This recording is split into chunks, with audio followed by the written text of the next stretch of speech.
Hello everyone and welcome to the June online chapter meeting of the Building Designers Association of Australia and the first day of winter. For those of you who don't know me, my name is Jennifer Binns and I'm a building designer based in Tasmania. I host the online chapter meetings and Sarah Jane manages the technology in the background. Post us a message in the chat box and let us know where you're logging in from, and thank you for joining us. We have two great presentations today, but before we get started, a reminder that we have less than 2 weeks to go for submissions for the National Design Awards. If you haven't started yours, it's not too late. Step 1 is to create an account on AwardForce and identify which awards you want to enter.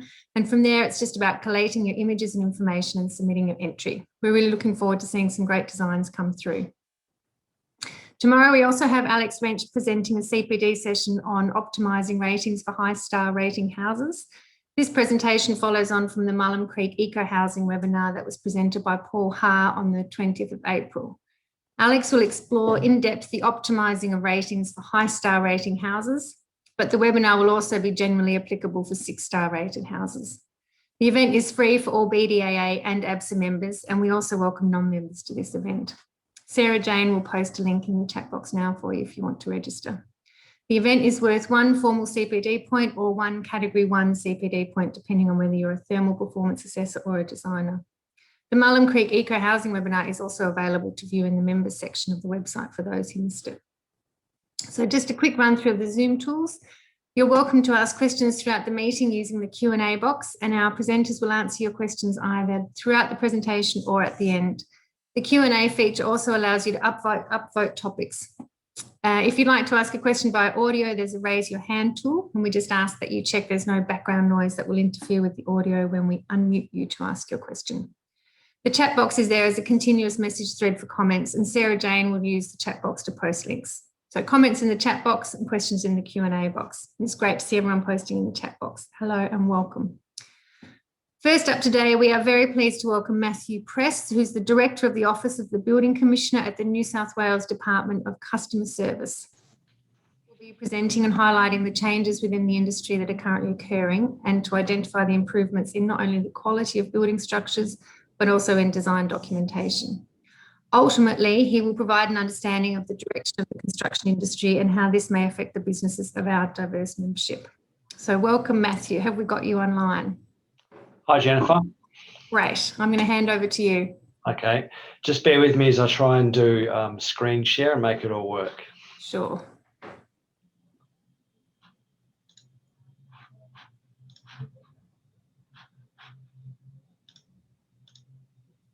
Is that coming through? It is. It's still coming through with the preview of the next slide. Okay. How's that? Still the same. That's it. Perfect. Thanks, Lovely. Jennifer. No We're worries. away. So thanks, Jennifer, and particularly thanks to Chris, your leader here. The Building Designers Association, through Chris, is an association that's really been at the forefront of these reforms through the roundtables and the consultation that's occurred over the last 2 to 3 years. And I think you're a cohort of members that really gets it, that really gets the why we're doing all this change. And primarily the why, it's about customers, it's about homeowners, it's about the people that we ultimately do our design work for, the people who are going to live in that house. Because we're more than producing just a house, we're producing a home. So we've got to make sure what we build actually performs as expected, that people can rely on the safety and amenity of that dwelling. And construction is complex. You know, it's ultimately quite a handmade product. There's many different people through the supply chain, suppliers, manufacturers, certifiers, builders, engineers, developers. And all of those people are going to be pushing in the same direction if we're going to end up with a home that performs or is fit to purpose. From the customer perspective, it doesn't really matter if any one of that supply chain let the side down. It's not really their responsibility to sort that out. It's the project's responsibility to sort it out. So here we have some examples from the OC audit program where sadly the construction team, players or individuals have let the side down. So we have a lift well on the left here where the lift device does not actually fit in the well. And so they've had to scrape back the concrete, exposing the rebar. That's going to cause a significant problem because that to get the sufficient coverage and corrosion protection on those rebar, they're going to have to find very expensive materials because they just don't have the thickness. That shouldn't be something that customers have got to worry about. That's for the project team. In the middle here, we have saw cuts to the bottom slab because the design of the basement and the plumbing and drainage systems came after the fact, came after that slab was poured. And then on the right, we have leaks from the podium slab. Look, there's something we should be really avoiding in the 21st century with all that we have at our disposal in modern construction. But beyond that, we have these knuckleheads here that have put the drip tray right over the sprinkler system. These are things that customers just should not be receiving, and it must change. And I'm pleased to report that change is arising. We've also got to get change, not just within the industry, but in the regulator itself. For too long, the regulator has been at the back of the bus. It gets onto projects, gets into disputes well after construction is finished in the statutory warranty period, sometimes 2 to 3 to 6 years after the fact. It's a messy situation then. We've got a he said, she said, lots of challenges to specifically determine liability. And so we've got to change that. We're getting the regulator out looking at projects while they're under construction. We've also got to encourage more people to actually trust in the capabilities of the regulator and make a complaint. We had some survey work that's recently completed, which showed that only around 20% of buildings with a serious defect, that's a defect in the common property, a fire system, a waterproofing system or the structure, only 20% of those buildings lodged a complaint with the regulator, lodged a complaint with fair trading. Instead, they went straight to courts and tribunal primarily. So we're going to change that dynamic, and we're going to aim as part of this program to at least double the number of complaints to go to fair trading and show that it can be a proactive regulator that can be driving this change, can be driving the industry up the front. And so we've got a collective mission, a mission that we're all working together, the regulated industry, and that's to make New South Wales the home of trustworthy buildings. Sounds like a really simple statement, but it's so powerful. Just to have buildings that don't hurt people physically, emotionally, economically, or the environment. And you just think about the buildings of Mascot Towers, Opal Towers, Mascot Towers in particular, the financial pain that has caused those homeowners, the emotional hardship, marriages, relationships, families have been pulled apart. Physical, the towers being inferno, being golden candle infernos. We don't want that. We want New South Wales to be the home of a state where people really appreciate that the built construction is going to be what it says on the tin, and that improved confidence benefits everyone. More confidence in the public sector, in the public consumer markets means more customers. That means financiers can be more comfortable and offer better terms on construction loans. It means that insurers can start to take a lighter view on the price of professional indemnity insurance. And it can help get construction up and running again. We're currently in a dip thanks to COVID, but also because people just don't have confidence in what's coming to the market. We've really got to lift that, and everyone benefits from the lift. We've also got to think about encouraging the next generation as well. I don't know if you realise, but about 100,000 of our industry is going to retire or have moved on by 2030, the next 10 years. So the people that are going to have to replace that, they're currently in primary school and high school. They're already going through the education system. We've got a challenge to make sure that they see construction and all the many roles in construction as a really attractive and productive industry. It's a place that they're going to want to join. And so regularly we highlight the state of bathrooms in construction as a bit of an icon about what's got to change. It's just ridiculous, if not shameful, that we still can't produce bathrooms that are flushed and actually operate.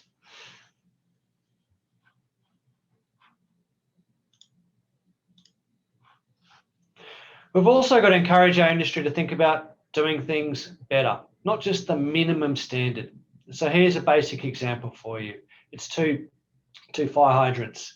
Now, both of these hydrants are in the same lift well, in fact, 5 meters apart. On the right, we have a hydrant where the clearance between the bracket and the valve is the minimum 100 mils or so. Yet on the other end of the lift well, we have the clearance 3 times as much. Now, with proper planning, pre-planning, and thoughtful design, we can get to a much better result. We don't always have to be just working to what the code says or the bare minimum. We can do better. We should encourage ourselves to do better and take pride in our work. We should also be mindful accountability is increasing through technology. So in this state, we already have a very advanced digital twin of buildings. We can create 3D and 4D models of the built environment across New South Wales. Coming through the DPB reforms, which I'll talk to you later about, is digital twins for people. So we'll effectively have your thumbprint as a builder or as a designer or an engineer on your work, and have it lodged on an online portal, the e-planning system. And so the quality of that work will be tied to you forevermore. We also have smarts coming through to capture the DNA of buildings themselves. And so by the end of the year, New South Wales will have a system in place that's able to capture data on the products, materials, and certificates that go into building construction. So before long, we'll have a 360 view of buildings, people, and products, and all be held accountable for the quality of their work. But in going to a very digital world, we also need to be mindful of where our industry sits. And another bit of research that we concluded was one run by Western Sydney University. And this organisation was a big supporter. So we surveyed all of the builders and designers that are working on Class 2 construction. And we asked them about what systems, what products they use currently to produce drawings and designs. And the overwhelming response was that close to 3/4 of our industry are using 2D CAD systems. They're submitting drawings by converting a CAD drawing to a PDF.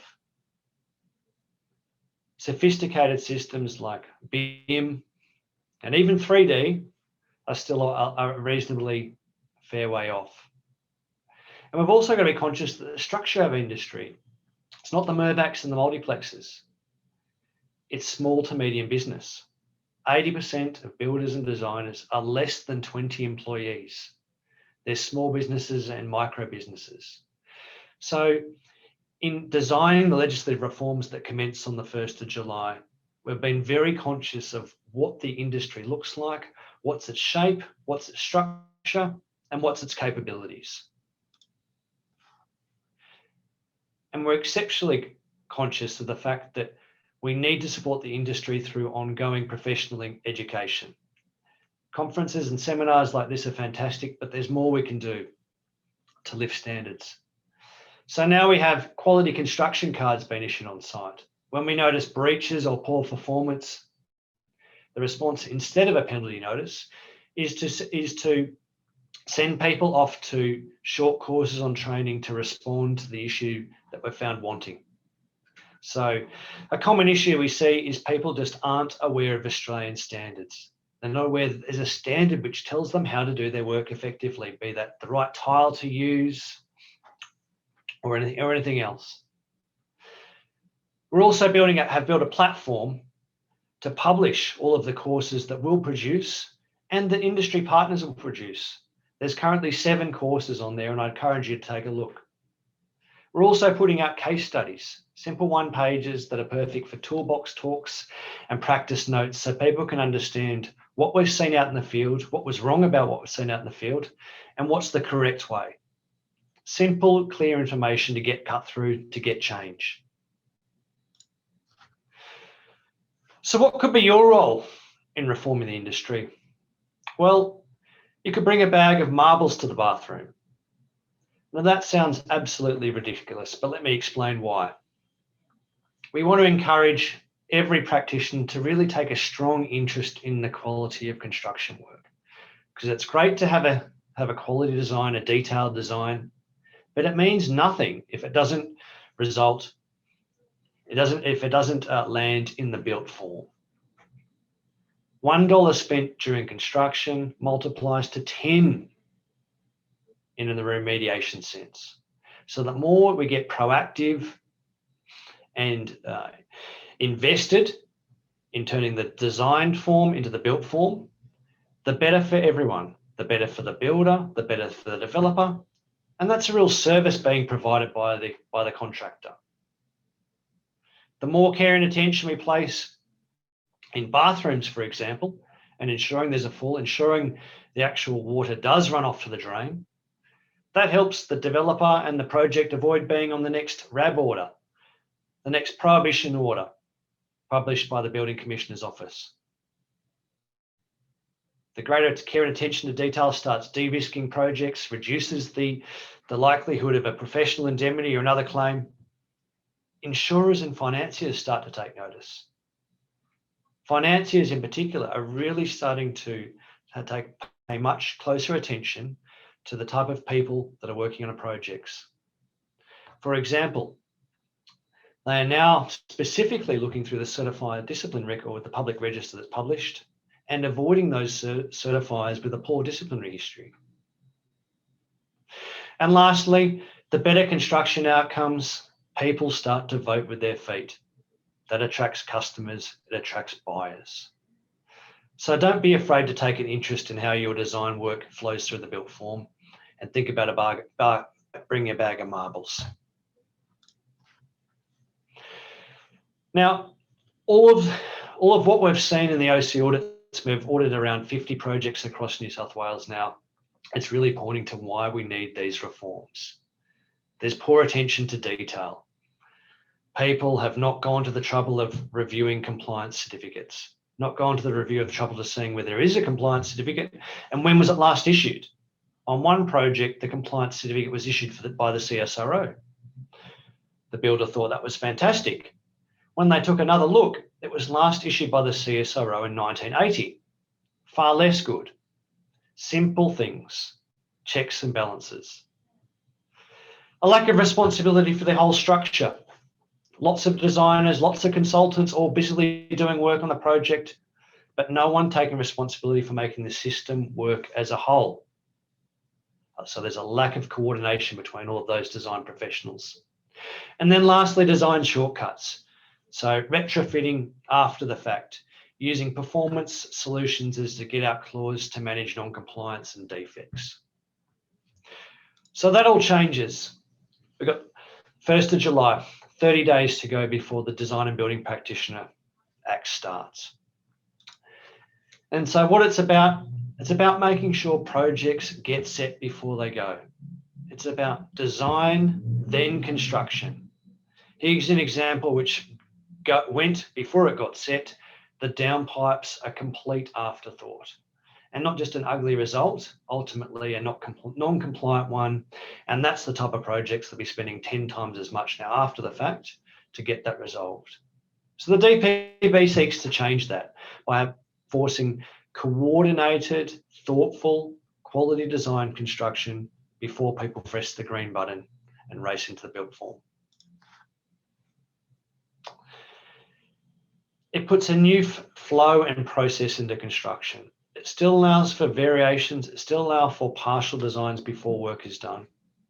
But it basically says that checks and balances have to go through the system. Designs have to be prepared and declared by a designer, lodged on the portal, then work can commence. And that cycle essentially repeats throughout the construction process.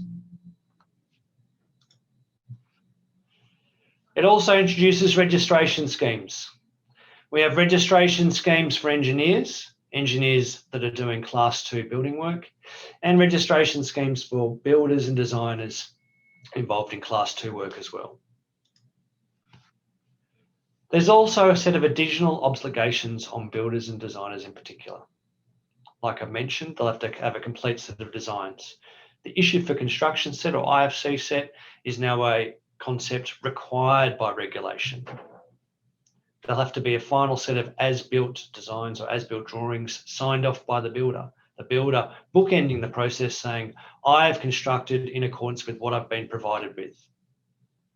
And CPD, making sure that people continually invest in reform and innovation so that they can stay up to pace with what's going on in the sector. So the type of work affected, it's Class 2 buildings and other buildings which are mixed use, which have a Class 2 component. So that includes towers with offices in the basement. It also includes buildings like some forms of granny thatch where there's vertical separation. So dwellings with granny thatch attached either vertically, above or below a primary dwelling. It includes townhouses where there's attached dwellings in a row and a common space below. So anything under which is defined as a Class 2 building under the Building Code of Australia is captured by these reforms. Who needs to register? To reiterate for you, it's not everyone. So it's not all designers or all builders. For designers, it's only those that are going to be specifically responsible for submitting regulated designs, the ones that are going to put their name to the bit of paper. For builders, it'll be the head contractor or the principal who'll be declaring the built form, and engineers, only those that are providing services in those 5 categories.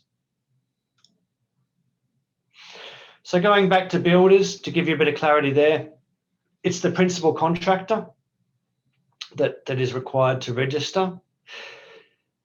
There's 3 different classes of registration for builders.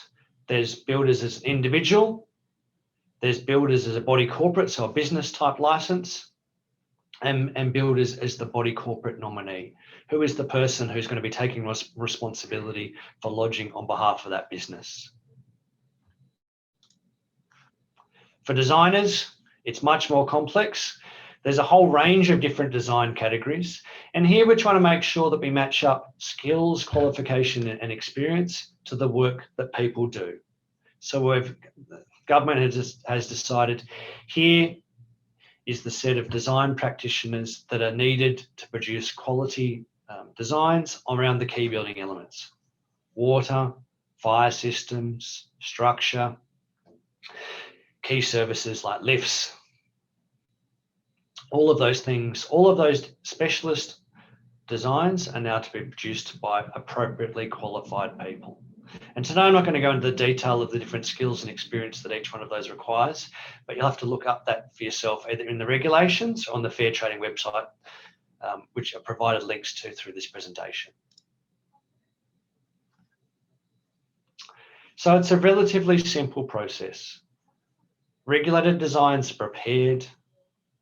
Those designs are reviewed to make sure that they're complete. To make sure that they're complete considering themselves, not just individually. So an individual electrical design confirming that it's compliant, but also considering all of the other designs for all of the other key building elements, because buildings are an entire system. Everything must work together. And if we've seen any particular issues in design through the audits, it's been where there's friction point between designs, that's when issues arise. So a millimetre choice in the location of the wall can make a significant difference to the location of your penetrations. It can make a significant difference to where you plan to put in piping and services. And so the DPB requires that all designs must be compliant, not just on their own, but considering all the other relevant designs that are going to be lodged, all of the other designs that are going to be lodged for that piece of construction. This ensures that the building practitioner can get set before they go. They've got sort of complete design documentation. it's going to help the construction process because it should prevent the likelihood of significant variations occurring because we've created a more thoughtful, planned process. But if there are issues, it also helps us identify what went wrong. We can look at the design declaration, the builder's declaration, and have absolute clarity on was it a poor design or poor built form. So you may have heard me mention that documents have got to be lodged on the New South Wales Planning Portal. Now, it's important to recognise that not everyone will need a login, just like not everyone needs to be registered. So the only people that need to use the planning portal are certifiers, as they do today, building practitioners, because they have to lodge declarations that they've built the building in accordance with the design. Building practitioners are also the one responsible for lodging designs on behalf of design practitioners. Although the legislation does allow for the builders to nominate design practitioners to do it on their behalf if they so choose. The other person that can lodge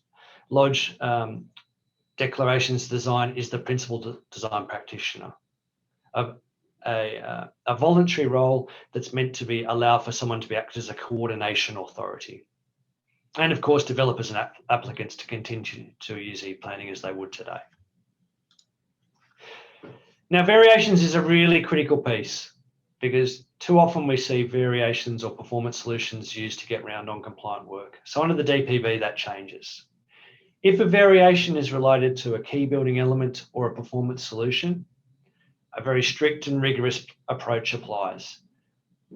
The variation to the regulated design must be lodged on the e-planning portal within a day. Work can't commence outside of a day of that declaration being lodged because we want to make sure that there's always a regulated design in play before work goes on. For those variations that aren't related to key building elements or performance solutions, they simply have to be recorded and they're lodged as part of the application for the OC. So I thought it'd be helpful to talk through how it works for a mixed use stage development, because that's the more complicated scenario here.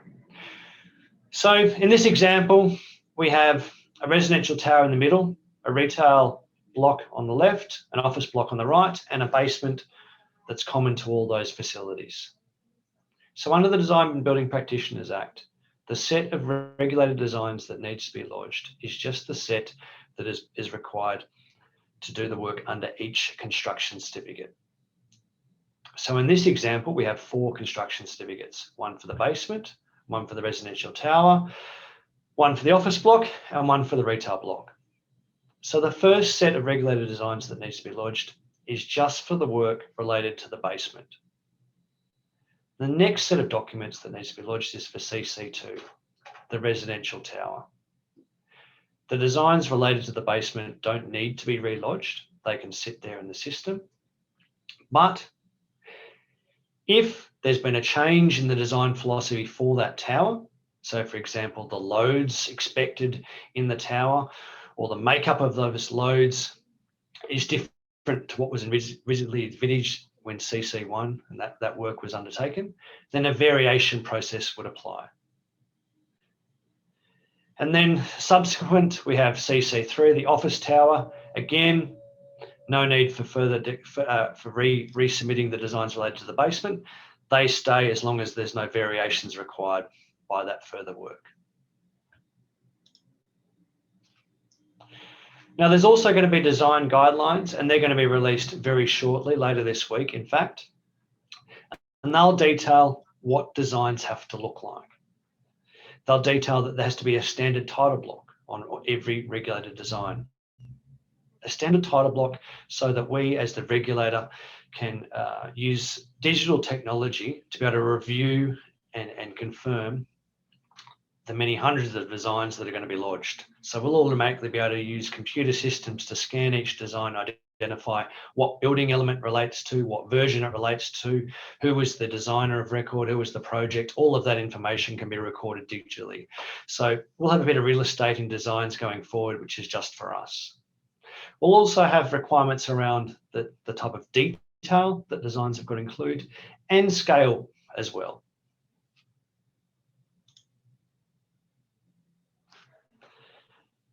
And lastly, as a close, I'd like people to think about your contracts if you haven't already. So contracts are going to need to change to face the new world. You're going to have to think about what you warrant, how you're going to manage variations, how you're going to manage how you appoint people, how you're going to manage your entire procurement process for a job. So to make sure that people just didn't put out their own views on what needs to change, and the industry have to face 100 different legal experts giving people advice that's all in a different direction. We got everyone together in the same room in our Pillar 4 group and said, right, let's come up with a document which picks out the high level changes that people are going to have to consider in their contracts. And we produced them in a guidance document called Model Clauses. So if you haven't seen this information already, I encourage you to have a look. It's in the Strengthening Contracts and Standards section of our website. There's 2 examples there, one for a design consultancy agreement, another for a build-only contract. It doesn't apply just for a build-only contract, but we chose a build-only contract because it makes the concepts a little bit simpler to understand. So how to prepare? There is tons of information now on the Fair Trading website and the changes to Class 2 buildings link. If you haven't looked at that already, please do. There's also videos, one each for builders, designers, engineers. And if that's not enough, we've also got online learning modules. Those learning modules are mandatory under the new registration scheme. So it's mandatory to have completed both those modules if you plan to be registered as a designer or a builder. But even if you don't plan to be registered, they're just as helpful as well, particularly the course on the design and building practitioner legislation itself. I'd also highlight that registration won't open till 1st of July. So prior to July, we'll release information on what the registration process looks like, what's the supporting information that you'll have to lodge, and what is that platform look and feel like. But the platform itself won't open until 1st of July. And Chris, I propose to end it there, and happy to have a panel discussion and any questions. Hi, Matthew, that's great. There's a lot of really important information in there for our members who are doing Class 2 buildings in New South Wales. So thank you for that. We've got a lot of questions and probably more than we've got time to go through. So are you able to stay online and keep answering some of those while we go on to the next presentation?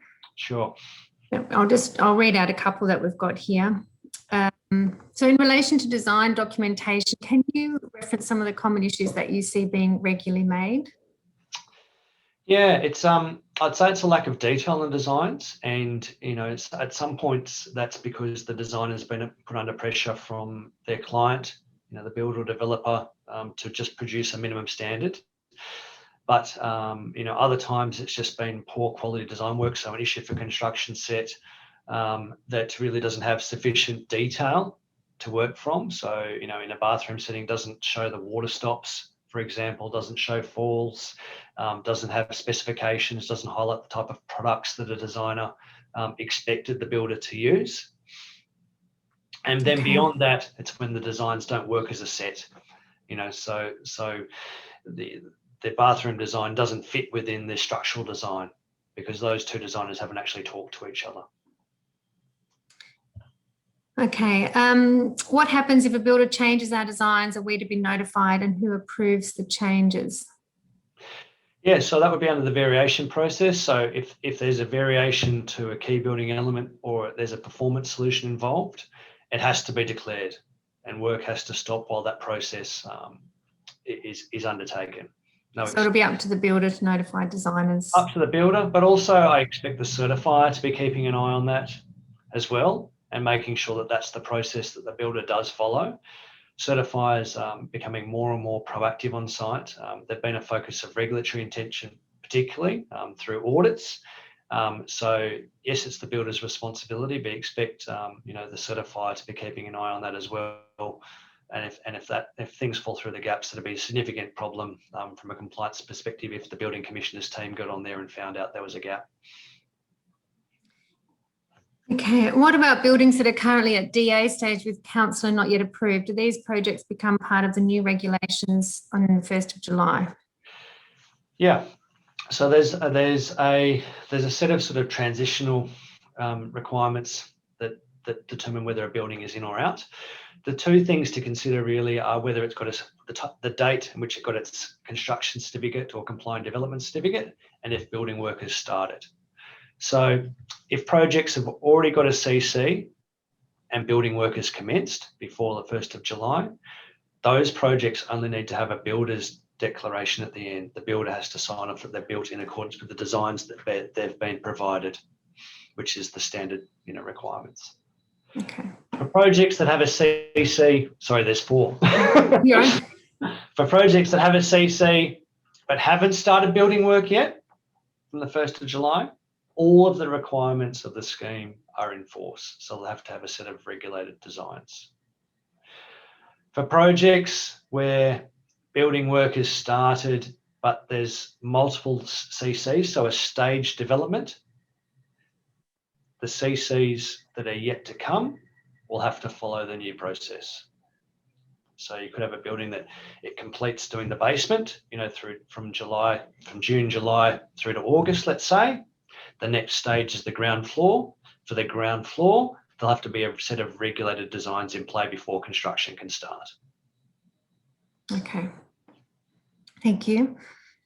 So are the educational courses BDAA deliver able to be evaluated by the Building Commissioner's Office for CPD? Certainly. Where the portal that we've created is not just for our own modules. We're hoping for it to be a marketplace and a place where associations like the BDAA can put their content as well, so that we can signify good quality training that's available not just to individual members but other practitioners as well. Okay. There's some really good questions that have been posted here, so I'm hoping that we'll be able to get responses to them all, so thank you. I'm going to have to move on probably to the next presentation. But if you can stay online, if we get time at the end, I'll come back and keep going through some of those questions because it's really important information. Thank you. Thanks, Jennifer. So our next presentation is Georgia Bargi from she's the National Commercial and Specification Manager at Polytech, and they specialise in mechanical industrial engineering solutions. So we're welcoming George to present to the BDA for the first time, and he's going to discuss how to specify Polytech's extensive product range and its appeal to designers. So welcome, George. Have we got you online? Hello, George. What we might do, Matthew, is keep going through some questions then while we're waiting. Oh, George, hello. Hi, how are you? Welcome. Sorry, I'm going to hand over to you now. Technical issue, but we're back on board again, so thank you very much. All good. Thanks. You ready to go? Inviting us. Yeah, I'm ready to go. Are you? Lovely. I'll hand over to you. Thank you. Thanks, guys. Thanks for joining, and thank you to the BDAA for inviting me to come and have a bit of a chat about Polytech and who we are and what we do. As Jennifer said, my name is Georgia Bargi. I'm the National Specification Manager for the business Polytech, and we have a fantastic opportunity today to talk to you about who we are, what we do. You might already know a little bit about us, but what I'd like to do is to share a PowerPoint presentation that we've prepared for you. So we'll just share screen. And this one here, just give me one moment to get all the stuff organized. Terrific. Can you duplicate that? So,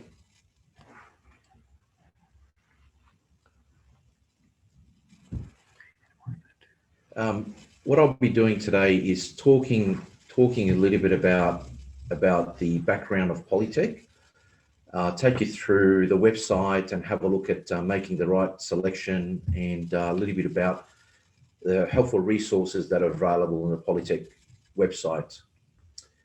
So I've got here a small video. It only goes for 3 minutes, but I think this is an integral part of our business that talks a little bit about the business and what we do. Polytech started in the late 80s by John and Michael Borg. Very humble beginnings in their mum and dad's garage.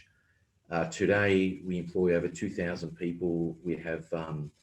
We own forests, sustainably managed plantation forests, which we'll talk about a little bit later on. I've got some slides for that in the PowerPoint presentation.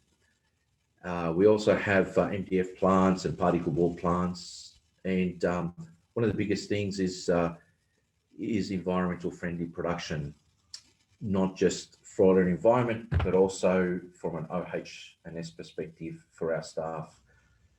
So I'll just play this video and then we'll go through some of the features and benefits of the business. The kitchen is where the family get together every morning, every evening, and to come home to a nice kitchen and to entertain with your friends and family is a beautiful part of the Australian way. Hey, I'm Michael Borg. And I'm John Borg, and we're the directors of Polytech. We manufacture particle board, MDF, and kitchen-based and furniture-based products in a decorative range that are used around the country in the kitchen and furniture industry. So John and I started in 1988 in a small factory on the central coast of New South Wales and developed the business into what Polytech is today. We employ over 2,000 people. We manufacture 4,500 to 5,500 doors a day. Hi, George. I'm just going to interrupt because we've lost sound on that video.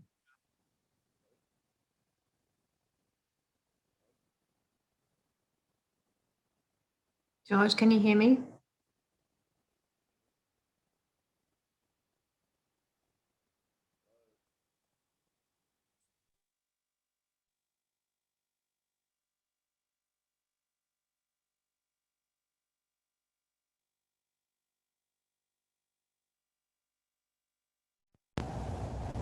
Hello, can you hear me?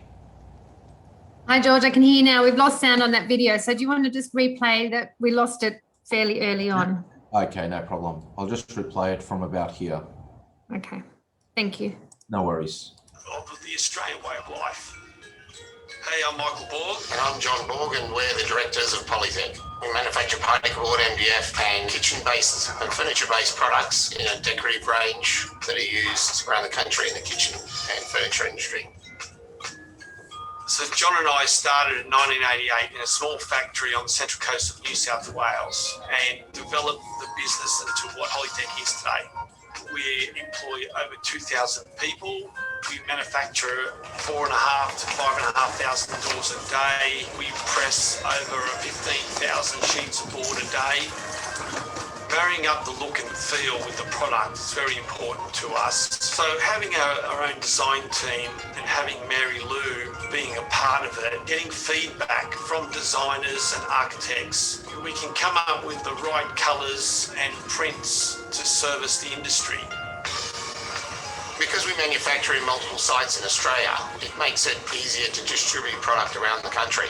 It's very difficult to import products and maintain stock holdings. So by manufacturing in Australia, it allows us to make on demand. If there's projects that are requiring large volumes in certain sheet sizes, we can achieve that quite easily by being locally made. We've got short lead times, we've got very computerized equipment, which allows us to turn products around quite fast. Manufacturing in Australia, it's keeping a lot of regional areas in a strong economy, from forestry through to manufacturing, through to maintenance. So there's a lot of jobs created regionally in our industry by buying Australian manufactured products. By being Australian made, it actually allows us to become more environmentally friendly compared to other imported products. So we are generating a lot more of our own electricity on our manufacturing sites. We are recycling a lot of our timber back into the products. We're buying the most environmentally friendly vehicles we can find on the market. So we're doing everything we can to keep our footprint as small as possible and recycle as much as possible, which if you're not making locally, it's very hard to recycle the products locally.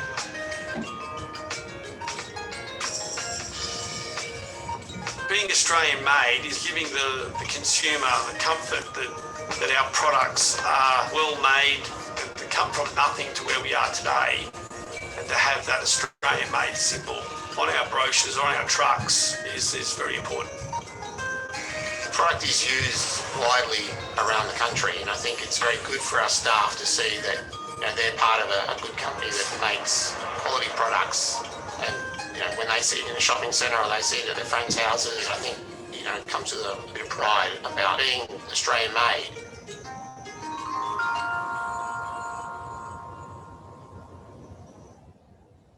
That's terrific. I think that video really sums it up very well. There are 6 key features and benefits that I like sharing with people that I talk to in relation to Polytech and who we are. The first thing is the Australian made and owned from humble beginnings and manufacturing on the Central Coast. So there are some images here of where John and Michael Borg started, and you can see here the first shed they owned after Mum and Dad said, look, we want our garage back to put the Ford LTD, give us back the garage, and this is where they've started. John's Tirana, you can see here, over here on the right-hand side, you can see how they started manufacturing and they started building and constructing their warehousing to what it is today. And we'll see some pictures of that a bit later on. Some of our first trucks for delivering some of the logistics that we had in the early days.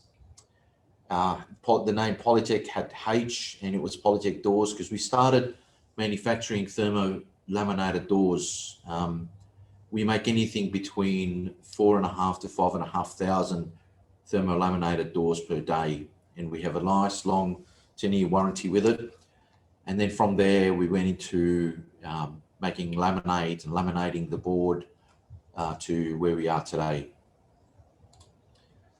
So the next feature that I'm very proud of, and as a business, I feel that we kind of give back to the community, is the state-of-the-art company-owned manufacturing facilities, distribution centres and logistics in Australia. A lot of these manufacturing items that you see here and some of the videos you saw with the robotics and also the robotic storage arm, these are all engineered by our Australian engineers that work for the company, that work for Borg, and they're a brain dream and brainchild of John and Michael Borg, that this is what they want to do, this is how they would like to see it, and creating efficiencies in the manufacturing process. While creating efficiencies, what's also high on their agenda is the OH&S process, where you want to keep employees of the business safe, and that's very important for us. This is a really good image of some of the facilities that we've got as well. This is just here lately in Mount Gambier. So we've got, in Mount Gambier, we're mainly doing particle board. Oberon, we're manufacturing MDF and particle board. And in Oberon is in northwest New South Wales, and right in the heart of the sustainably managed plantation forest. And then down here you'll see some more where we've got a building in Summersby, and this is really our major press plant with benchtop manufacturing, and Charmhaven, where we make mostly all the doors, whether it's thermo-laminated or melamine doors. Go to the next slide. Polytech is a vertically integrated business, and it's for cost efficiencies and also for sustainability practices. And by that, what we mean is that we now have forests that we own, and from the forest we're still yet to see some produce come through, because it takes roughly between 15 to 28 years for a tree to mature. Now, what part of the tree do we use? We use only the top third of the tree, and we use all the bendy trees because they're the ones that we need. We debark them and we chip them up, and we create fiber for our MDF. The straight part of the tree and the thick part of the tree, that normally goes to the construction, and it's pine radiata that we use. So all the way from the forest, the manufacturing, creating the environmental friendly resin, E0 resin, to pressing the product onto the board. We manufacture the laminate. We can make the doors to add value. We can make the bench tops. So for example, a lot of joiners that may be using or doing the carcasses of the cabinets, you'll find that they request to buy the Polytech manufactured doors. Not only because they're high quality and got very good quality control, but also because of efficiencies in terms of timing and so forth. I mean, if a joiner orders a door, it normally gets there from one door to 100 doors, anywhere between 10 to 15 working days plus a delivery time. So it's quite good, quite efficient. Then we use our own logistics, and you can see the image down the bottom on the right hand side. We have a massive fleet of trucks that's equivalent to some of the best delivery services in Australia. And I smile and I laugh at that because whenever I'm on the road, on the highway, you always see our trucks driving, going to Sydney or Melbourne or Brisbane, and from our distribution centres. Responsible manufacturing, both from OH&S as well as environmental, that really kind of sits very close to my heart, because the way we do environmental friendly manufacturing, it's not just because it's trendy or what's going on, but it is intrinsic to the way we do business. And there's a lot of stories that I can share with you. I mean, what we're doing at the moment is a lot of our warehouses, we're fitting them out with solar panels like you see here on the left-hand side. And we're aiming to be self-sufficient in terms of energy and providing energy for our facilities. But we also can attract all the water, the rainwater from our gutters, and we recycle it. We recycle our timbers. That's a big part of our business. It's probably the most manual part of the business because we have a lot of engineering and robotics in our manufacturing, but our recycling part, we're getting there, and eventually we're hoping to have that efficient as well. So for example, very simple example is, we currently have a business called Redirect, and what we do with that business is we claim all the end-of-life pallets. We take all the metal out of them, all the nails, all the contaminants, and we chip them up and we recycle them and put them back into the board, which is the particle board. Of course, you can't put it in MDF because MDF requires virgin fibre, which comes from sustainably managed forests. On the right-hand side here, you can also see this is how they conduct the logging. We try and keep it as best as possible, and we try and replant the logs as we go, the trees as we go along as well. Please feel free to go on the website and have a look at a lot of our stories in terms of recycling, what we do, and we also encourage tours through our manufacturing facilities, especially in Somersby if you're in New South Wales, or Mount Gambier in Adelaide, or any of the sites. You're more than welcome to let us know, and we're more than happy to do tours for you. Number 5, which is the environmentally improved low toxicity compact and laminate manufacturing in Malaysia. This is a Polytech manufacturing facility that we own in Malaysia, which we service basically Asia, Southeast Asia, and Australia as well. We manufacture laminate and compact laminate there. As you know, compact laminate is basically a product that's water resilient. It's made up of a whole heap of craft paper with a decorative paper on the top and on the bottom, with an overlay. And you would probably know already that laminate is a high pressure product used for high traffic environments. And on the right hand side, you can see all the craft paper coming together, where they use a phenolic resin to put it all together and under a high pressure going from there. So even that facility, we're deemed low toxicity. We've got the certification and we've got that on our website as well. So we're trying to take the environmental friendly goods story across all our manufacturing facility. Mindful of time, I'm just going to go through this very quickly because I want to get to a point where I'd like to share with you something that we've introduced into the market through our website that will help the interior designers and architects and specifiers of the world. But the sixth part of our key features and benefits, which I absolutely love and very proud of, is our innovation on trend decorative surfaces and finishes.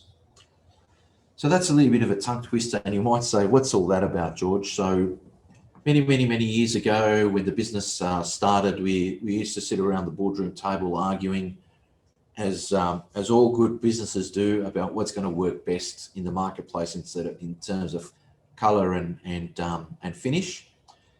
And we're not very professional from that perspective. So we find that we're just producing colors that we like. So a few years ago, we started the journey with an interior designer, Mary Lou. Mary Lou comes with an amazing background. She's an interior designer herself, but she's also a product developer for suppliers. Mary Lou consults the Polytech and helps us develop all our products and finishes. So basically, in short, she makes Polytech look good. So all the colors that you guys like, and like the Ravine finish, for example, which is a textured product, and the wood matte finish, which is new on the market now that we're taking across Australia. Wood matte is a textured product, which is like let's say a sandblasted veneer. It's a beautiful finish. I encourage you to jump on the website or talk to Polytech representatives and get some samples. There's some new unbelievable anti-fingerprint products that we're coming up with, really smooth surface products that stand out from the rest, like a honed marble finish. I do recommend that you have a look at that. And so we come to this slide here, which I would like to take you through. There's a link to the Polytech website, and I'm hoping that this link would work.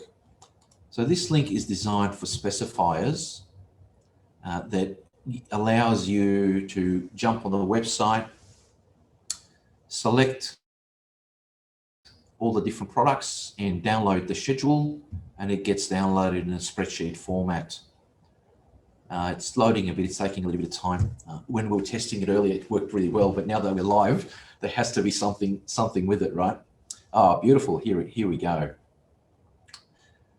So this page is basically on our Polytech website. If you go to the main page at Polytech and select specifiers, which is this one here, it'll certainly take you to this page. So this allows you to select, say, let's for example have a look at the bench tops.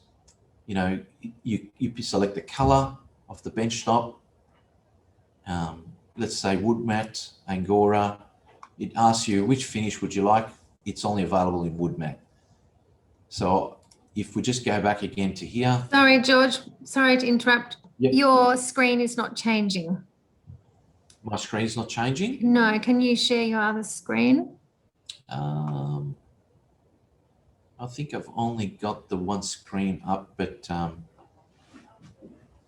let's have a bit of a look at that. We've just got the screen that says making the right selection.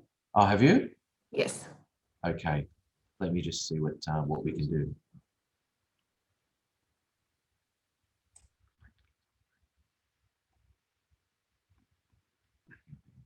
Let's just escape out of that one there for a second. Yeah. Just press the Windows button. You're going to run out of time, George. So it's great. Designers can go and have a look on the website. Okay. Resources there. Is there anything that you want to go through before we hit 2 o'clock?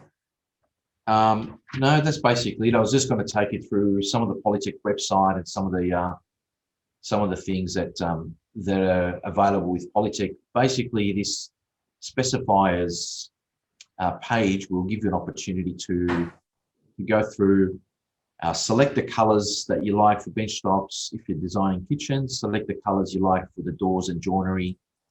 Select if there's any wall finishes that you like. and it downloads in a spreadsheet format with the color tiles, with all the information on there, the size of the board, all the data that you need, and it just goes from there. The other thing I wanted to quickly talk to you about is the way we select products. Sometimes our products, by the time we bring it to market, it takes anywhere between 3 to 5 years. So it starts off as a design on a computer screen, then it goes to a print.